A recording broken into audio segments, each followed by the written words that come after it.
تین چیزوں کا ذکر کر رہا بندہ اللہ سے دعا کر رہا ہے، بالماء والثلج والبر، کیونکہ جب آدمی گناہ کرتا ہے تو گناہ کرنے کی وجہ سے شہوت اور غصے کی حرارت اور گرمی بھی انسان کے اندر آ جاتی ہے. کئی بار پیسے کی گرمی، کئی بار شہوت کی گرمی، کئی بار تکبر کی گرمی آ جاتی ہے. اس گرمی کو ٹھنڈا کرنے کے لیے کہا جا رہا ہے، اے میرے مولا تو برف سے بھی مجھے دھل ڈال. جب آدمی گناہ کرتا ہے تو گناہ کرنے کی وجہ سے اس کی زندگی پہ گناہ کے آثار بھی مرتب ہو جاتے ہیں.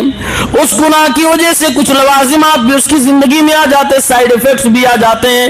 اس لیے کہا جا رہا ہے کہ اے میرے اللہ میرے گناہوں کو تین چیزوں سے دھل دے، تاکہ اصل گناہ بھی مٹ جائے اور اس کے ساتھ ساتھ اس کے آثار بھی ختم ہو جائے، قاعدے سے میرا بدن صاف ہو جائے، گناہوں سے میں دھل دیا جاؤں. یہ نماز شروع کرتے ہی دعا استفتاح پڑھی جاتی ہے. یہ دعا ہمیں بتلا رہی ہے کہ ہمارے نبی صلی اللہ علیہ وسلم کیسے گناہوں سے دور رہنے کی ہمیں اور آپ کو تعلیم دے رہے ہیں. لیکن پھر بھی انسان خطا کار ہے، گناہ ہو ہی جائیں گے. گناہ ہو گئے، اب انسان کو اس گناہ سے دوری بنانے کے لیے کیا کرنا چاہیے؟ اسلام نے اس کی بھی تعلیمات دی ہیں کہ انسان کچھ ایسے کام بتلائے ہیں کہ جس کی وجہ سے آپ گناہوں سے جو آپ سے ہو گئے اس سے چھٹکارا حاصل کر سکتے ہیں. اسی کو مکفرات الذنوب کہا جاتا ہے، گناہوں کو دھل دینے والے، مٹا دینے والے اعمال. ویسے تو بہت ساری چیزیں شریعت میں ہیں، لیکن علامہ ابن تیمیہ ابن قیم رحمۃ اللہ علیہ نے بتلایا ہے کہ 5 میجر پوائنٹس ہیں جس کو کرنے سے انسان گناہوں سے پاک اور صاف ہو سکتا ہے. باقی اسی کے اندر آ سکتے ہیں. نمبر 1 توبہ. سارے دنیا کے مسلمانوں کا اتفاق ہے توبہ سے بڑی کوئی چیز نہیں ہے جس سے انسان گناہوں سے پاک و صاف ہو سکتا ہے. اسی لیے قرآن کہتا ہے، اللہ تعالیٰ نے ایک مسلمان کو خطاب کر کے فرمایا ہے، یا ایھا الذین آمنوا توبوا الی اللہ توبۃ نصوحا، اے ایمان والو اللہ سے توبہ کرو، توبہ نصوح، آخری توبہ کرو، ایسا توبہ کرو جس توبہ کے بعد کوئی گناہ باقی نہ رہ جائے، توبہ نصوح کرو.